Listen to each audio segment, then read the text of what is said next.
नमस्कार बच्चों, आप सभी का बहुत बहुत स्वागत है। आज मैं आप सबके लिए यूपी कांस्टेबल के जो बच्चे हैं उनके लिए खास मॉक लेकर आया हूं। बहुत ही स्पेशल मॉक, बिल्कुल एग्जाम जैसा।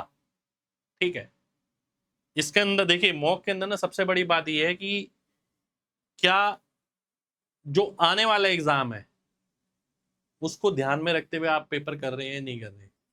डिफिकल्टी लेवल ऐसा नहीं हो सकता कि सारे के सारे सवाल डिफिकल्ट आएंगे। कैलकुलेशन ऐसा नहीं हो सकता सारे के सारे कैलकुलेटिव आएंगे।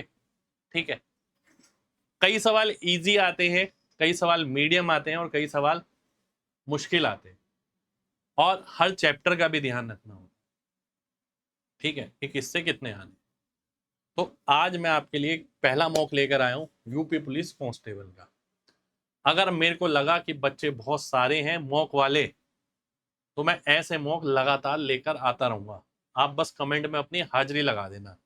ठीक है, क्योंकि मॉक बनाने के लिए लगता है बहुत ज्यादा दिमाग। तो आज मैं आपके सामने जो मॉक लाया हूं, आपको एग्जाम बिल्कुल ऐसे मिलने वाला है। ठीक है, मैंने सब चीज का ध्यान रखा है, कैलकुलेशन का, मुश्किल सवाल का, आसान सवाल का, एवरेज सवाल का और टॉपिक्स का भी। ठीक है, प्रीवियस ईयर सारा मैंने लिया है। ठीक है, उनको ध्यान में रखते हुए आपके सामने मैं पेश करने जा रहा हूं। गिनती के 20 के करीब सवाल हैं। ठीक है, तो आइए शुरुआत करते हैं आज की क्लास की। सबसे पहला सवाल है ये हमारे सामने, ध्यान से देखिए भाई। इस प्रकार के काफी सवाल यूपी पुलिस में पूछे जा रहे हैं लगातार पिछले 4-5 साल से। ठीक है, बड़ा बड़ा नंबर दे देंगे, ऐड करने के लिए पूछ लेंगे। जो चीज सिखा रहा हूं ना वो जरूर सीखना दोस्त, वो सबसे ज्यादा जरूरी है। ठीक है, क्वेश्चन तो आपको कहीं भी मिल जाएंगे, पर जो चीज मैं लेकर आया हूं आपके लिए उससे आपको बहुत कुछ मिलेगा और आपके पेपर में देखना स्पीड यूं होगी धुएं की तरह। ठीक है, आइए देखते हैं। देखिए पहला सवाल है ये, जो बात बोलूंगा उस बात को समझना। भाई मुझे नजर आ रहा है यहाँ 3 अंकों के बाद दशमलव है, यहाँ 2 अंकों के बाद, यहाँ 4 अंकों के बाद, यहाँ 1 अंकों के बाद, यहाँ भी 1 अंक के बाद, यहाँ एक भी अंक के बाद दशमलव नहीं है। ठीक है, तो जो सबसे आखिरी संख्या आएगी वो कहां से आएगी? सबसे आखिरी संख्या आएगी सबसे आखिरी दशमलव से, जिसमें सबसे ज्यादा स्थान तक दशमलव होगा। क्योंकि बाकी सब में तो इससे कम है। 4 के बाद कम वाला कौन सा है? 5.061। ठीक है, क्या और कोई है 3 अंकों वाला? जी नहीं, और कोई नहीं है। तो करना कैसे है भाई? आपको ये करना है 4 अंकों के हिसाब से, जिसमें 4 अंक नहीं, वो सवाल पे डिपेंड करेगा। सबसे ज्यादा अंकों के बाद दशमलव जिसमें हो पहले उसे लिखो। ठीक है, अगर 2 नंबर होते ऐसे तो मैं वो भी लिख लेता यहां पर, और उससे पहले मैं लास्ट डिजिट निकालता जो यहां पर 4 आ रही है। ठीक है, क्योंकि बाकी सब में दशमलव तो इससे कम कम है ना। ठीक है, ध्यान से देखिए, अगर मैं लिखता हूं इसके आगे भाई, और क्या है 3.98, ये 2 अंकों वाला है। उसके बाद क्या है 7.6, ये 1 अंक वाला है। उसके बाद क्या है 0.3, ये भी 1 अंक वाला है। उसके बाद क्या है 2 या 2.0, बात एक ही है। ठीक है, तो मैं घटते क्रम में इस तरीके से लिख देता, घटते क्रम में नंबर के नहीं, दशमलव स्थान के। अब मेरे को पूरा सॉल्व नहीं करना। देखिए मेरी बात अगर आपको समझ आ गई ना, ये सवाल 5 सेकंड का भी नहीं है, देखते ही आंसर है, ये लिखना भी नहीं है। ठीक है, तो मैं डिटेल में समझा रहा हूं आपको। तो भाई ये आ गया 4। 4 किस में है? इसमें देखिए एक ही ऑप्शन ऐसा है जिसमें 4 है, ये आंसर हो गया। ठीक है जी, ये आंसर आ गया मेरा। तो अगर बच्चे ने ये सब बातें सीख रखी हैं तो वो सीधा देखता सवाल। सबसे ज्यादा अंक के बाद दशमलव किस में है? इसमें है। आखिरी संख्या क्या है? 4 है। क्या ऐसा और कोई नंबर है? जी नहीं। तो लास्ट में क्या आएगा? 4 आएगा, आंसर मार्क कर देगा। ठीक है, अब मान लेते हैं कि इसमें भी 4 है, मान लेते हैं। ठीक है, मान लेते हैं इसमें भी 4 है, इसमें भी 4 है। फिर क्या करना पड़ेगा? फिर मैं उससे अगले दशमलव को देखूंगा कि तीसरे दशमलव का टोटल लास्ट अंक क्या दे रहा है। तीसरे दशमलव क्या है यहाँ पर, 3 और 1 क्या आ गया 4। फिर मैंने देखा कि भैया यहाँ तो 7 है, ये कट गया। ठीक है, ये आंसर संभव नहीं है क्योंकि इसमें क्या है 74, इस आंसर क्या आ रहा है 44। अगर ऐसा होता, ध्यान से देखिए, मान लेते हैं मैंने लिख दिया एक ऑप्शन 19.6544, ये लिख दिया मैंने। भाई ध्यान से देखना, मैं सारी चीज ना एक बार में ही क्लियर कर रहा हूं कि कब क्या करना है, ये बहुत जरूरी है। ऐसे नहीं कि सॉल्यूशन बताया खत्म कहानी।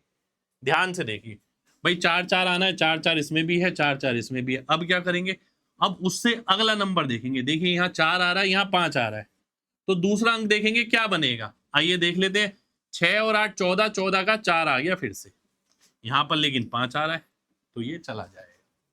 ऐसा नहीं होगा कि सारे अंक ही एक जैसे होंगे। ठीक है, तो बात समझ में आ गई होगी, लाइक का बटन दबा देना। ठीक है, तो मैंने वो सॉल्यूशन बताया जो आपको कहीं नहीं मिलेगा, वो पूरा डिटेल में बताया। ये नहीं करा केवल आखिरी अंक देखा 4 और आंसर मार्क कर दिया। अगर 2 ऑप्शन होते तो क्या करना है, 3 ऑप्शन होते तो क्या करना है, सब चीज आपके सामने रख दी। अगला देखते हैं। अगला सवाल है मेरे सामने, ये सवाल किसका है, ये सवाल है एपी का। आपको 14वां पद निकालना है। ये एक समांतर श्रेणी है, अर्थमेटिक प्रोग्रेशन यानी कि एपी। भाई यहां देखो कितना कम है, 4 फिर 4 फिर 4। ठीक है, अब आप में से बहुत सारे बच्चे ऐसे हैं जिन्हें इसे फॉर्मूले से करने की आदत है। मैं इस सवाल को यूं सेकंडों में उड़ाता हूं बच्चों से, मैं कहूंगा सीधा आंसर आएगा, ये देखिए कुछ नहीं लिखा ना मैंने, पर क्या ये जादू हुआ? जी नहीं। इसके पीछे ना मैं एक कॉन्सेप्ट पढ़ाता हूं जिसे हम बोलते हैं गैप कॉन्सेप्ट। ठीक है, और ये ऐसी चीजें एक बार आपने पढ़ ली है तो जिंदगी में कभी नहीं भूलोगे। भाई 2 पेड़ के बीच में कितने गैप होते हैं, एक गैप आ गया। अगर मैं बोलूं 3 पेड़ हैं तो कितने गैप आ गए, ये 2 गैप आ गए।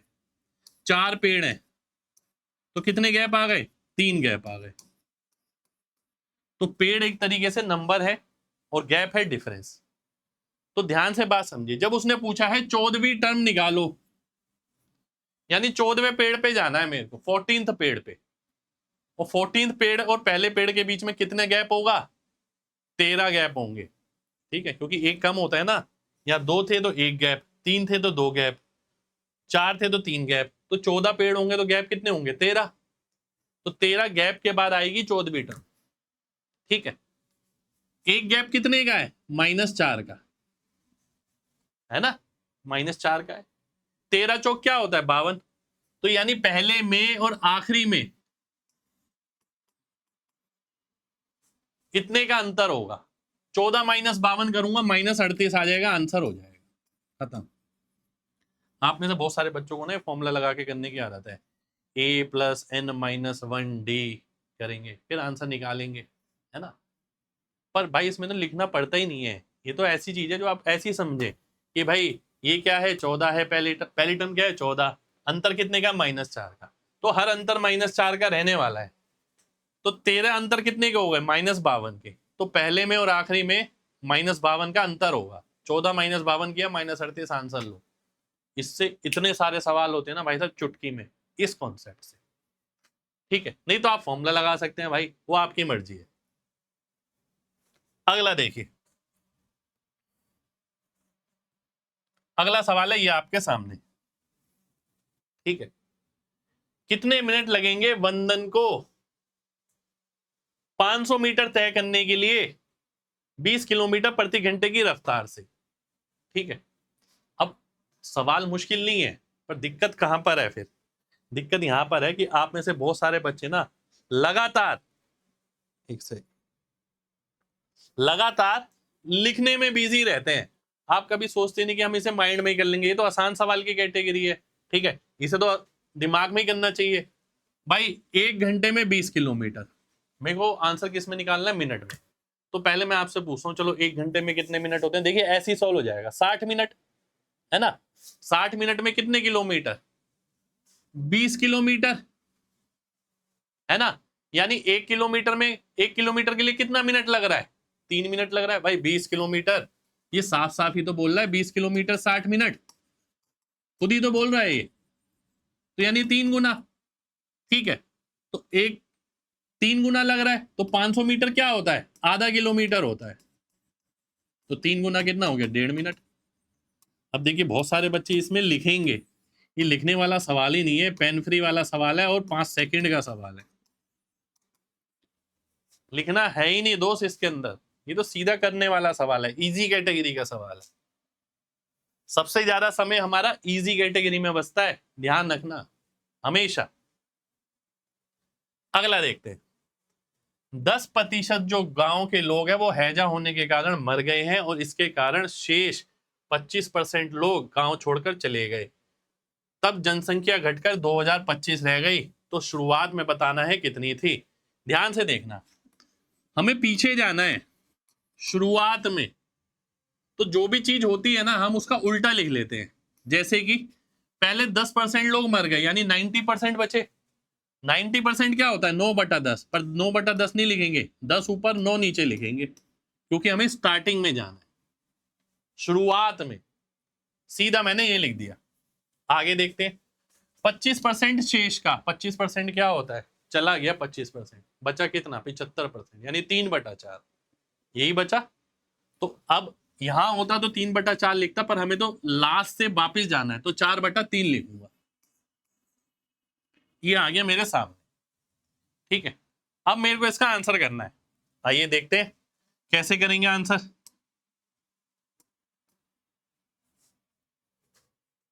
भाई 9 से काटा मैंने, 1 सेकेंड,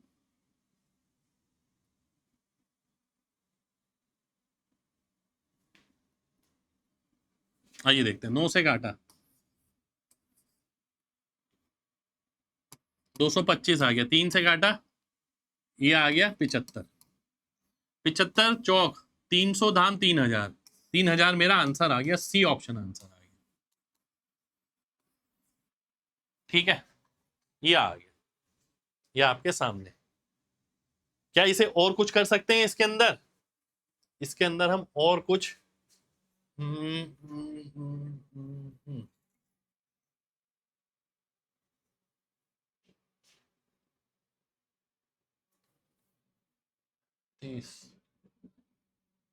एक चीज और हो सकती है, बताऊं,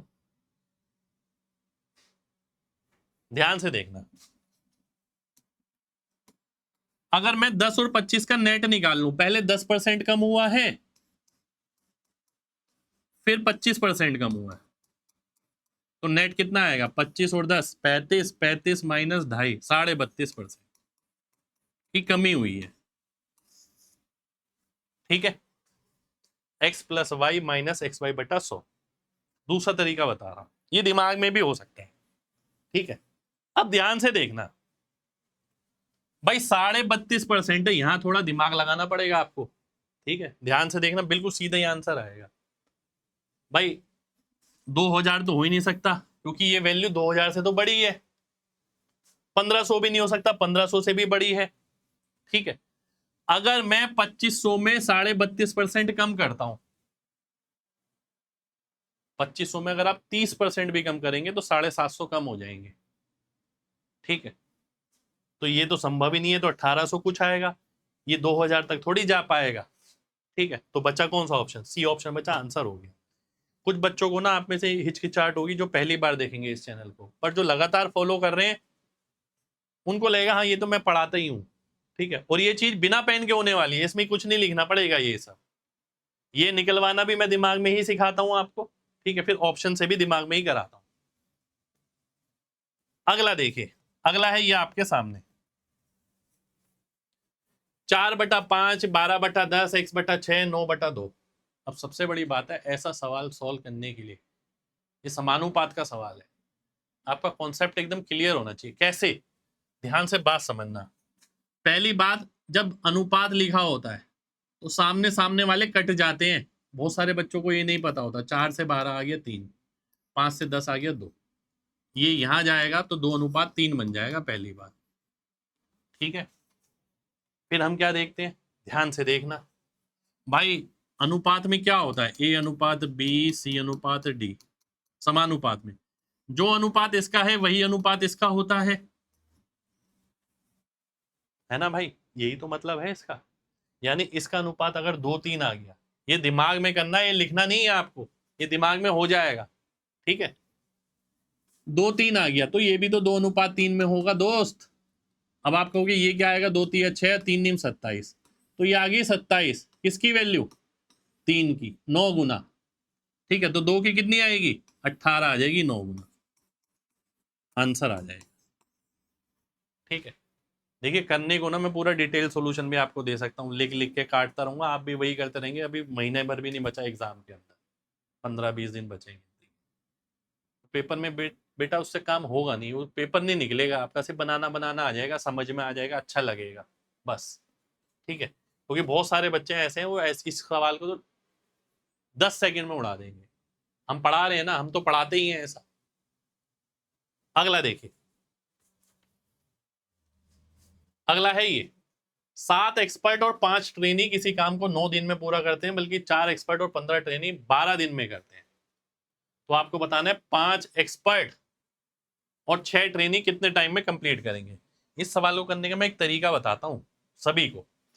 मैं बोलता हूं कि पहले ना इधर तक देखते हैं, पहली लाइन जहां खत्म हो रही है, एक बारी में एक पे काम करना है। जैसे कि मैं एक्सपर्ट पे काम करता हूं, 7 को 9 से गुणा किया 63 आ गया, 4 को 12 से गुणा किया 48 आ गया, तो 63 में से 48 गया, कितना बचा, 15 एक्सपर्ट। तो पहली लाइन मैंने ये लिखी।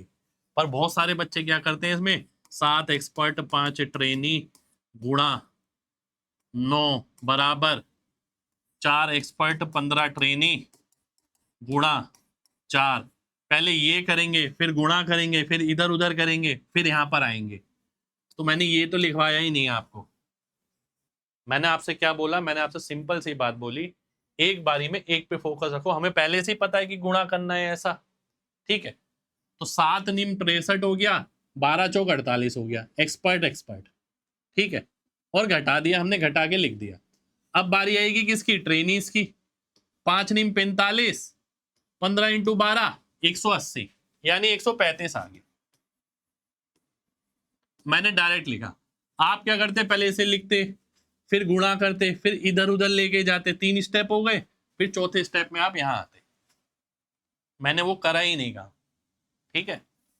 इससे काटा 9 आ गया, यानी एक्सपर्ट जो है 9 ट्रेनी के बराबर है, ठीक है। किसके बराबर है, 9 ट्रेनी के। एक सेकेंड, ठीक है। अब ध्यान से देखना, एक एक्सपर्ट 9 ट्रेनी के बराबर है, ठीक है। तो ट्रेनी में कन्वर्ट कर लेते हैं पूरा क्वेश्चन। भाई 7 एक्सपर्ट कितने ट्रेनी के बराबर होगा, 7 नीम 63 और 5 68। तो 68 ट्रेनी किसी काम को 9 दिन में करते हैं। निकालना क्या है, 5 नीम 45 और 6 51। 51 ट्रेनी उस काम को कितने दिन में करेंगे, ठीक है। आपने 17 से काटा 4, 17 से काटा 3, तो एफिशिएंसी का रेशो आ गया 4:3, ठीक है। टाइम का रेशो क्या होगा, इसका उल्टा, या फिर आप ये भी कर सकते हो 4 गुणा 9 बटा 3। बात एक ही है, ठीक है। आंसर आ गया 12, बी ऑप्शन आंसर आ गया। भाई इसको इससे गुणा किया, टोटल काम आ गया, 3 से गुणा किया, आंसर आ गया, ठीक है। तो बेहतरीन सवाल है।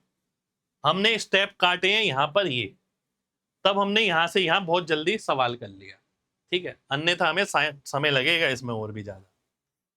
अगला देखिए, मिनिमम नंबर ऑफ चॉकलेट बताइए जो डिस्ट्रीब्यूट की जाए 3, 4, 5, 6 और 7 बच्चों में, तो शेषफल 1, 2, 3, 4, 5 बचे। ये एलसीएम वाला सवाल आ गया भाई साहब, ठीक है। जहां आप एलसीएम लेते हैं 3, 4, 5, 6, 7 का,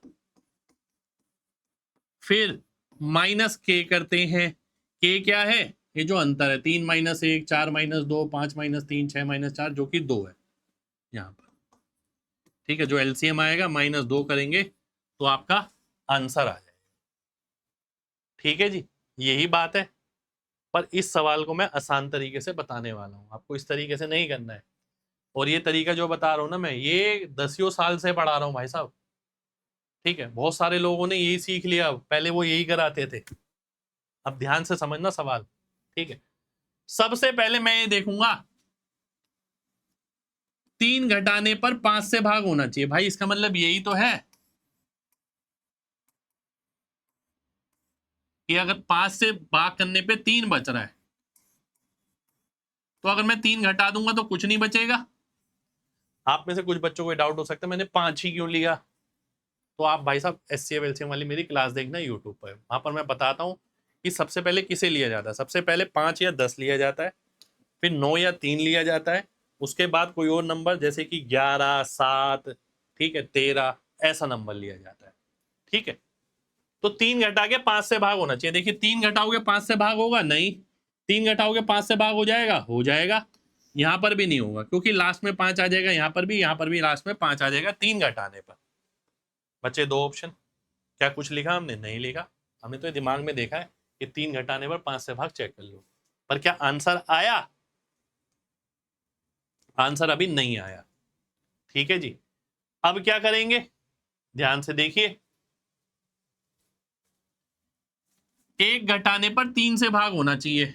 1 घटाओ 7 हो गया, 1 घटाओ 12 हो गया। 3 से यहां पर भी भाग हो रहा है, यहां पर भी भाग हो रहा है, तो भाई साहब दोनों ऑप्शन में 3 से भाग हो रहा है, ये भी और ये भी, ठीक है। दोनों ऑप्शन में 3 से भाग हो रहा है, तो भैया 5 वाले से 2 ऑप्शन तो मिल गए थे हमें। पर यहां पर अब दिक्कत हो गई भाई, ठीक है। दिक्कत क्या हो गई, यहां भाई साहब 1 घटाने पर 3 से भाग दोनों ऑप्शन हो रहे हैं।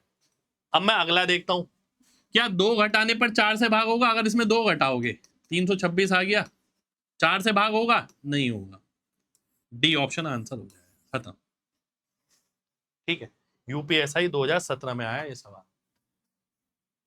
और केवल ऐसा नहीं कि यूपीएसआई 2017 में आया उसके बाद नहीं आया, ये आते ही रहते हैं, ठीक है, ऐसे सवाल। अगर मेरे को और ऑप्शन नहीं मिलता तो मैं 7 के लिए चेक कर लेता कि 5 घटा के 7 से चेक कर लो।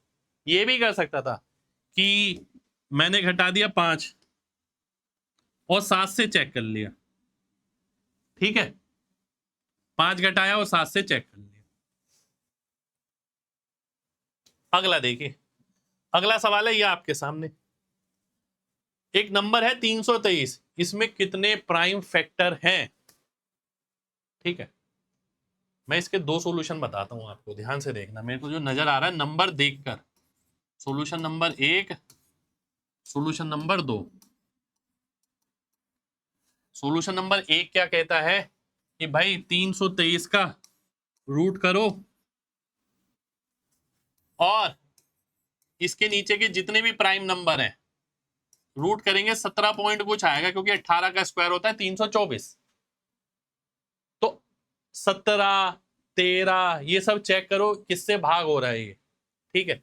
भाई 2 से ये भाग होगा 323? नहीं, 2 से भाग नहीं होगा, 3 से भी नहीं होगा, 5 से भी नहीं होगा, 7 से भी नहीं होगा, 7 चौक 28 नहीं हो रहा, 11 से नहीं हो रहा, सीधा दिख रहा है, 13 से नहीं हो रहा, भाग करके नहीं आ रहा, 17 से बिल्कुल हो रहा है। 17 से अगर मैं भाग करता हूं तो 17 इंटू 19, तो 2 प्राइम फैक्टर आ रहे हैं, यहीं से मेरा आंसर हो जाएगा, ठीक है। 2 प्राइम फैक्टर्स, ये 323 को मैं ऐसे लिख सकता हूं, 17 इंटू 19।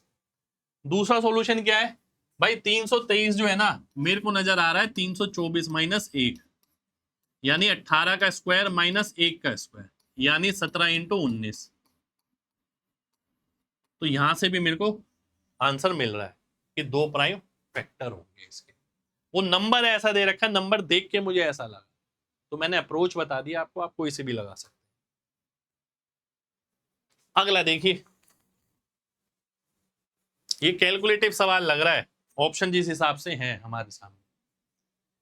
एक रिटेलर ने 7 वस्तु 10 रुपए की खरीदी प्रत्येक, 9 वस्तु 11 रुपए की खरीदी प्रत्येक, 14 वस्तु 15 रुपए की खरीदी प्रत्येक। तो सेलिंग प्राइस बताइए प्रत्येक वस्तु का, यदि प्रॉफिट जो है वो एवरेज कॉस्ट प्राइस का 20% है। पूरी कैलकुलेशन आइए देखते हैं। 7 धाम 70, 11 निम 99, 14 इंटू 15 210, ये आ गया जी। ये सीपी आ गया सबका। वस्तुएं कितनी हो गई? 9 7 16 और 14 30। ये एवरेज प्राइस आ गया। तो ये कितना हो गया? 210, 300, 370, 379 बटा 30। इसका 120% निकालना है मेरे को, यानी 12 बटा 10। वो क्या होगा मेरा? वो होगा सेलिंग प्राइस। ठीक है, 12 बटा 10 के 6 बटा 5 ले लेता हूँ। 6 से काटता हूँ, क्या आएगा? 25 आ जाएगा। तो ये क्या हो गया? 379 बटा 25। ठीक है, अब बात आती है कि आप इसे सॉल्व कैसे करेंगे 379 बटा 25 को। मैंने दिमाग में देखते आंसर निकाल लिया, ये आएगा आंसर, ए ऑप्शन। और आप अगर मेरे साथ जुड़े हैं लगातार तो आप में से बहुत सारे बच्चों ने निकाल लिया होगा देखते ही। कैसे भाई? 25 को मैं क्या करता हूँ, 25% मान के सॉल्व कर लूंगा। 25% क्या होता है? 1 बटा 4, तो 4 ऊपर चला जाएगा। इसे हम बोलते हैं 0.0% मेथड।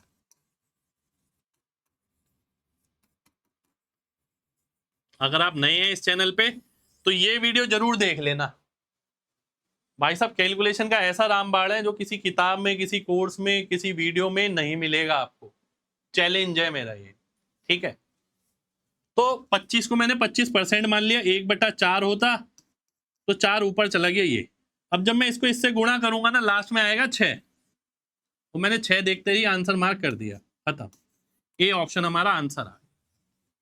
आप गुणा भी कर सकते हैं। 379 को 4 से आप गुणा करेंगे तो 1516 ही आएगा। ठीक है, तो हमें दशमलव तो देखना नहीं है, केवल नंबर देखना है। दशमलव भूल जाओ, 1516। क्योंकि मेथड का नाम क्या है? 0.0% मेथड। यानी इस मेथड के अंदर आप पॉइंट को भी इग्नोर करते हैं, जीरो को भी इग्नोर करते हैं, परसेंटेज को भी इग्नोर करते हैं। ठीक है, जिसे समझ नहीं आया वो यूट्यूब पे मेरी ये वाली क्लास देख लेना। अगला देखते हैं। एक राशि को साधारण ब्याज पे 3 साल के लिए लगाया गया। यदि उसे 2% ज्यादा रेट पर लगाया होता तो हमें 420 रुपए अधिक मिलते। भाई, अगर मैंने 2% हायर रेट पे लगाया होता तो मेरे को कितना ज्यादा मिल जाता? 2 तिया 6%, ये एक्स्ट्रा मिल जाता मेरे को। और इस 6% की वैल्यू कितनी दे रखी है? 420 दे रखी है। ये लिखने की जरूरत नहीं है, सीधा नजर आ रहा है, आसान सवाल है। ठीक है, यानी 70 गुना। तो 100% की वैल्यू मेरे को निकालनी है। 70 गुना कितना हो जाएगा? आंसर आ जाएगा। पर ये सवाल पेन फ्री करने वाला। अगर आपने इतना लिखा ना, इसका मतलब है कि आपने पढ़ाई ढंग से करी नहीं है। जहां से भी करी, आपने केवल पढ़ाई पढ़ाई करी है, आपने करने का तरीका नहीं सीखा। क्योंकि सवाल इजी है, 5 7 8 सेकंड में होने वाला सवाल। अगला देखिए।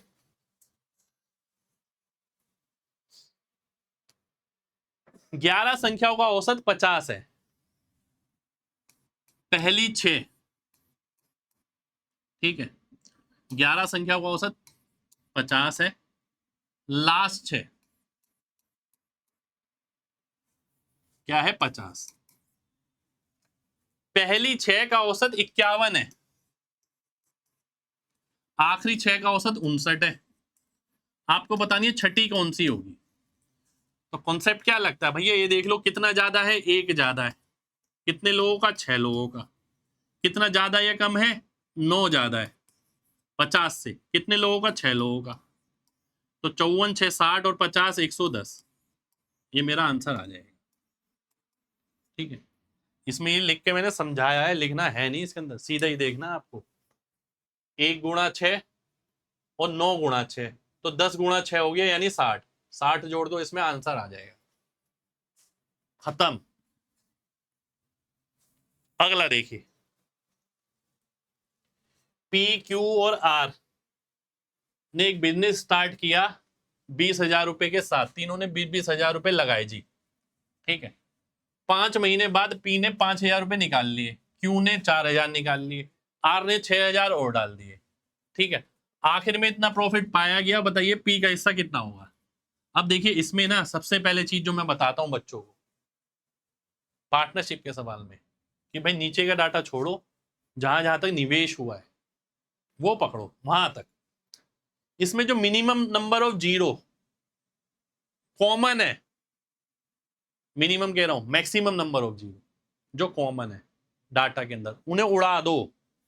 जैसे 3 3 3 और 4, तो 3 जीरो उड़ा दो, 3 जीरो उड़ा दो, 3 जीरो उड़ा दो, क्योंकि यही सब में कॉमन हो सकती है। ठीक है, इससे कैलकुलेशन हो जाएगी आसान। अब देखो आगे बढ़ते हैं। हमने पढ़ा कि 20-20 रुपए तीनों ने लगाए, ठीक है। 5 महीने बाद पी ने, यानी 5 महीने इसने लगाए, 5 महीने इसने लगाए, 5 महीने इसने लगाए, ठीक है।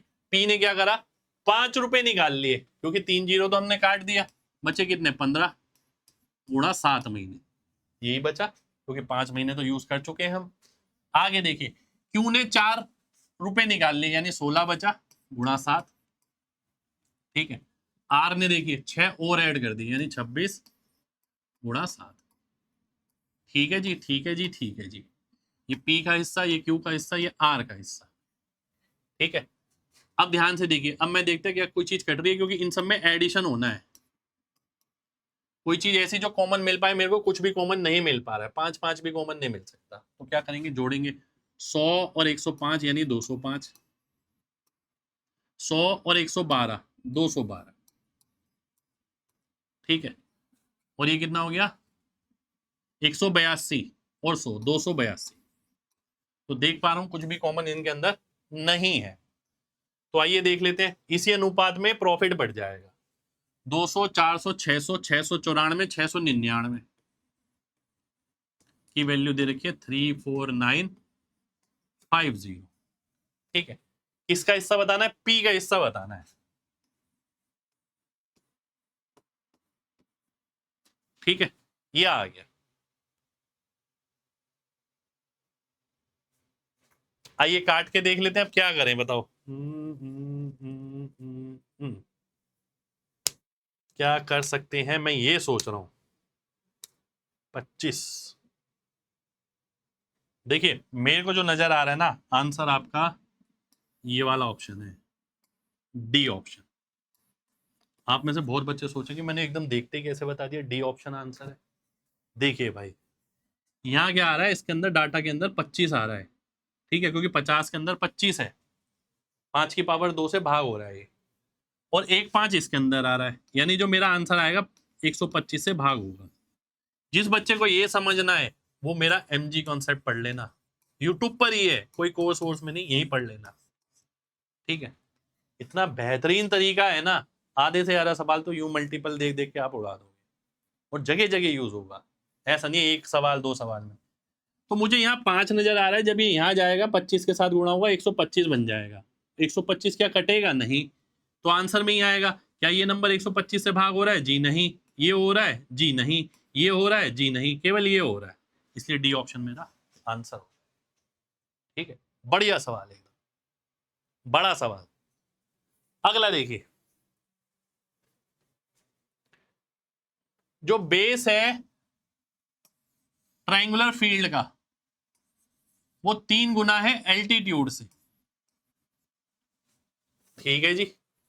Cost of cultivating the field at the rate of 24.68 पर 100 मीटर स्क्वायर, 333 रुपए 18 पैसे लगते हैं, 24 रुपए 68 पैसे के हिसाब से, 24 रुपए 68 पैसे लगते हैं प्रति 100 मीटर स्क्वायर के। तो इतने पैसे कितने मीटर स्क्वायर के लगेंगे, इंटू 100 कर दिया, इससे ये गया, इससे ये गया, ठीक है जी। ये आ गया मेरे सामने, ये किसकी वैल्यू आ गई, ये वैल्यू आ गई मेरे सामने एरिया की, ठीक है। किसकी वैल्यू आ गई, एरिया की वैल्यू आ गई। अब क्या करेंगे दोस्त, अब एरिया क्या है, half into 3x square, 3x into x है, तो ये क्या हो गया, 3x स्क्वायर हो गया। तो 3x स्क्वायर की वैल्यू आ गई क्या, 2 इंटू 33318 बटा 2468 गुणा 100। भाई ये आया, ये कैलकुलेशन करनी है मेरे को। आओ देखते हैं, 2468 ,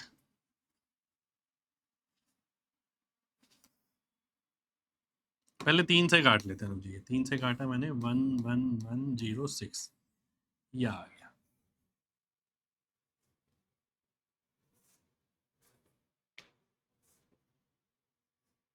ठीक है ना भाई, बिल्कुल ठीक है।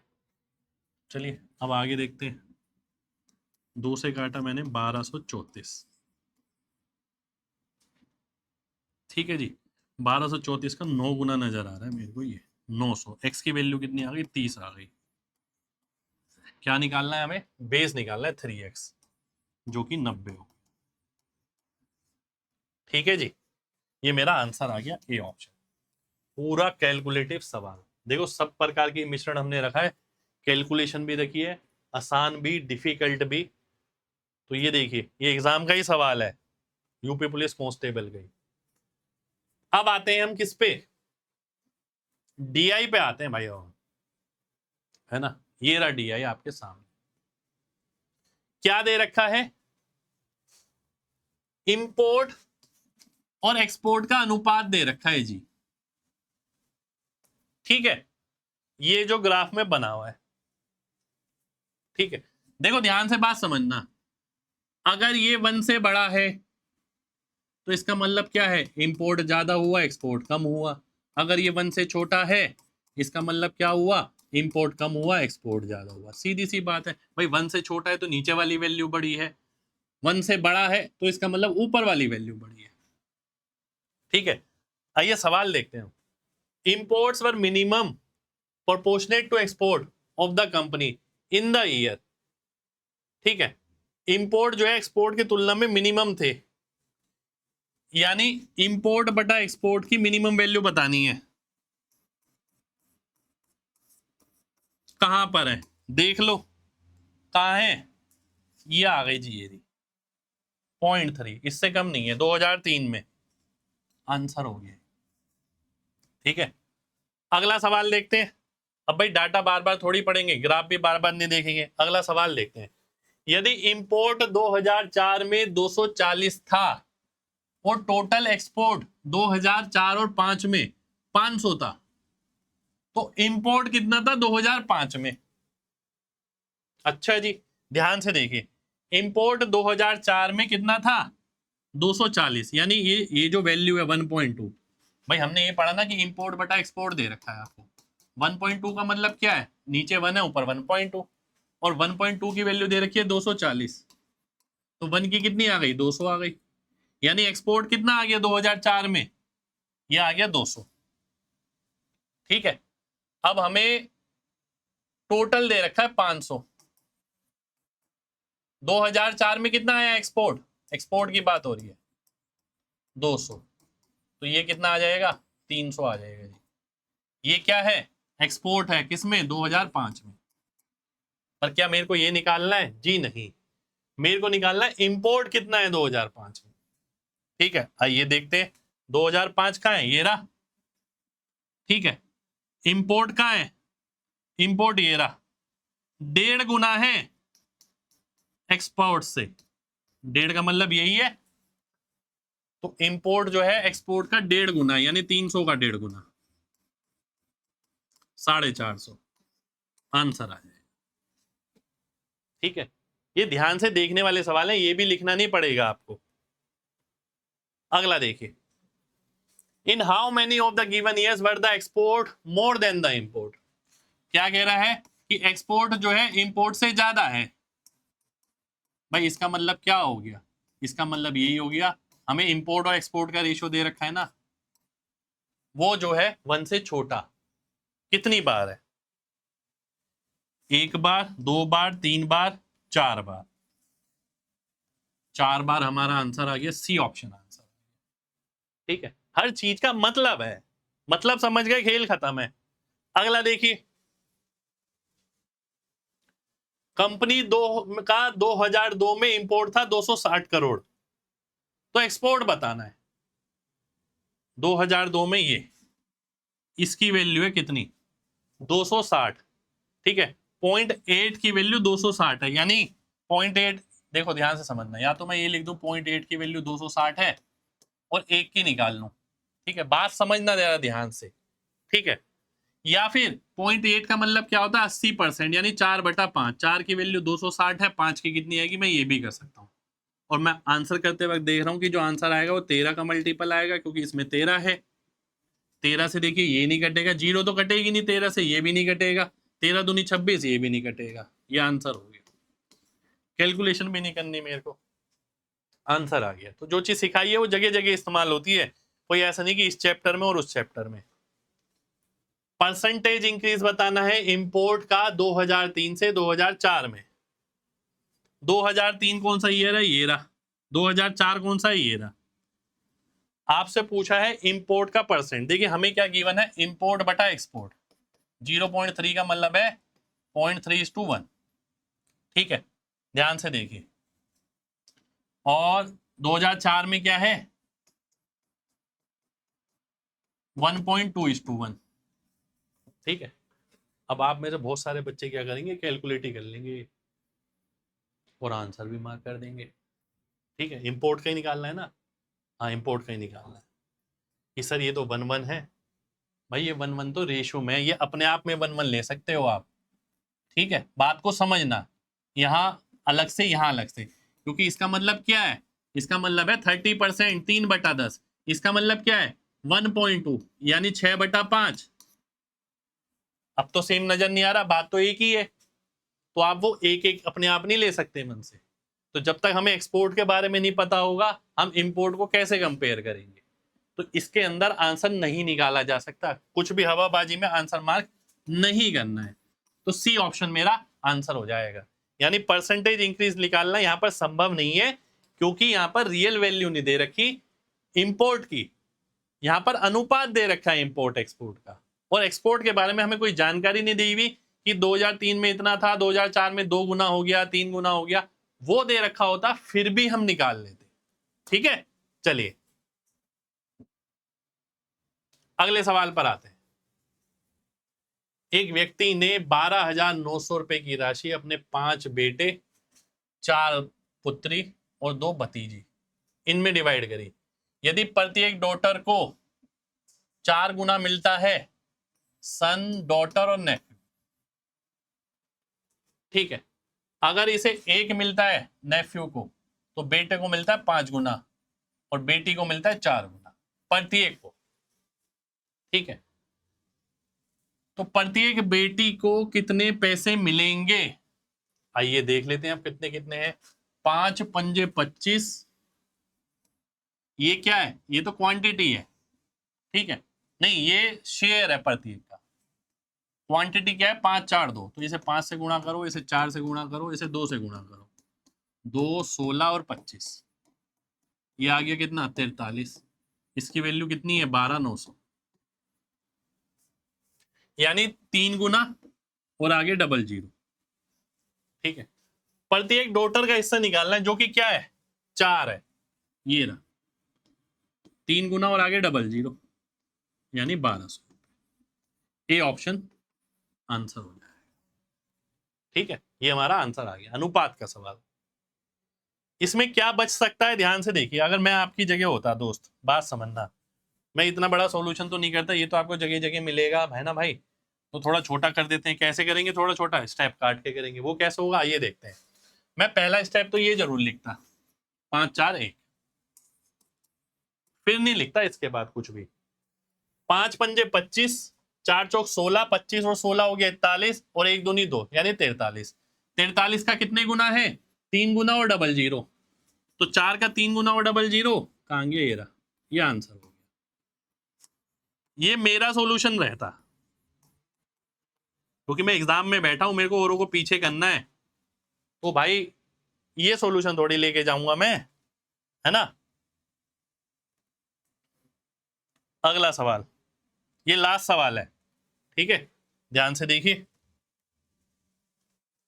8 मेंबर का एक ग्रुप है, एक दूसरे को दिवाली विश करते हैं कार्ड बेचकर, कितने ग्रीटिंग कार्ड का इस्तेमाल होगा।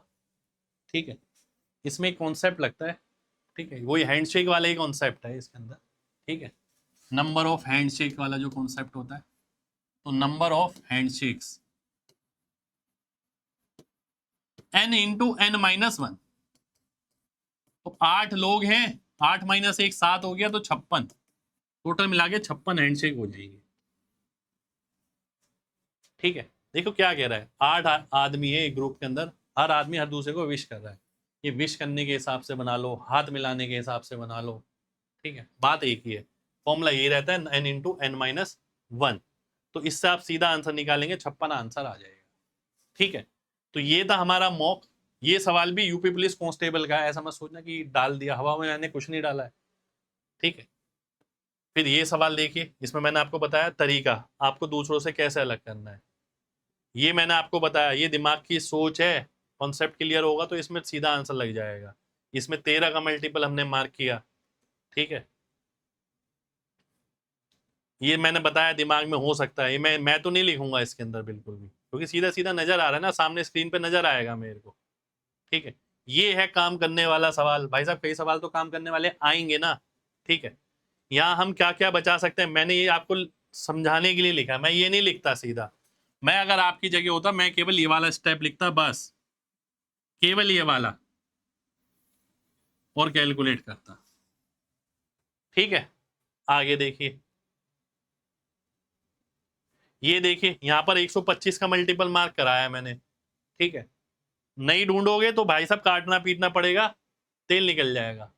इसमें भी लिखने की कोई जरूरत नहीं है, ये पेन फ्री वाला सवाल है, ये पेन फ्री होगा सवाल, इसमें लिखने की जरूरत ही नहीं है। ये देखिए ये भी पेन फ्री सवाल है। ठीक है, ये वाला सवाल देखिए मैंने कैलकुलेशन बताई यहाँ पर, भाई ये तो मैं भी लिखूंगा, पर ये कैलकुलेशन में देखते ही मार्क कर दूंगा, और यही बच्चों को समय लगेगा। ये देखिए इसके भी मैंने 2 तरीके बताए आपको, ये बिना पेन के करने वाला, ये भी बिना पेन के करने वाला है। ठीक है, इसमें मैंने बताया स्टेप कैसे काटने हैं आपको, वो स्टेप कटिंग करा दी मैंने आपकी। ठीक है, इसमें भी मैंने बोला कि ये बिना पेन के होगा, ये पेन फ्री होता है, ये लिखना नहीं है इसके अंदर, मुश्किल सवाल है ही नहीं है। अगला देखिए, फिर मैंने इसके अंदर बताया आपको कि मैं अगर होता तो मैं इससे कर लेता, क्योंकि ऑप्शन दूर दूर है। अगला देखिए, इसमें भी मैंने बोला है बिना पेन के हो जाएगा, दिमाग में करने वाला सवाल है, इसका मैंने गैप कॉन्सेप्ट बताया आपको। ठीक है, इसमें भी मैंने बताया कि आपको कैसे पेपर करना चाहिए। तो ये हमारी आज की क्लास है, यूपी कांस्टेबल का पहला मॉक। ठीक है, क्लास पसंद आए तो भाई सभी लोग लाइक करना और कमेंट करके बताना कैसा रहा, और क्या आगे भी आपको इस तरीके के और मॉक चाहिए। देखिए मॉक मैं साफ साफ बोलता हूं, मैं कंटिन्यू जब भी कर पाऊंगा जब मुझे लगेगा बच्चे काफी सारे हैं जो इंतजार कर रहे हैं मेरे मॉक का। ठीक है, तो सभी लोग जितने भी देख रहे हैं कमेंट करके जरूर जाना, क्योंकि इस तरीके के मॉक आपको हर जगह नहीं मिलेंगे। अगर मॉक बाई चांस मिल गए तो सॉल्यूशन ऐसे नहीं मिलेंगे। ठीक है, हर क्लास में सीखने के लिए बहुत कुछ है, बहुत कुछ। और आपका पेपर जब करीब है, एकदम 20 दिन बाद 15 दिन बाद, तो मैं आपसे यही बोलूँगा, चीज़ें सीखिए, अपने अंदर इम्प्रूवमेंट लाइए। वही आप वीडियो देखेंगे, सॉल्यूशन देखेंगे, ये लगेगा आता है या नहीं आता, उससे कुछ नहीं होने वाला। अब परफॉर्मेंस का वक्त है। आपने देखा ना यूपीएससी की कट ऑफ कहाँ गई है, तो कट ऑफ तो भाई ऐसे ही जाएगी आजकल, क्योंकि हर प्रकार के बच्चे हैं। ठीक है, और सिस्टम की भी गड़बड़ी है। देखिए ऐसा तो नहीं कहेंगे केवल बच्चे ही हैं, सिस्टम की भी गड़बड़ी है। पर लेकिन हमें तैयार रहना पड़ेगा अपने आप के लिए, अपने लिए, कि हमें आप हमारे पास कोई ऐसा बहाना नहीं होना चाहिए कि नहीं भाई इस वजह से नहीं हुआ। तो मैं आपके लिए ऐसे ही मौका ला रहा हूँ। ठीक है, तो चलिए मिलते हैं आपसे अगले सेशन में, जब तक अपना ख्याल रखें। जय हिंद।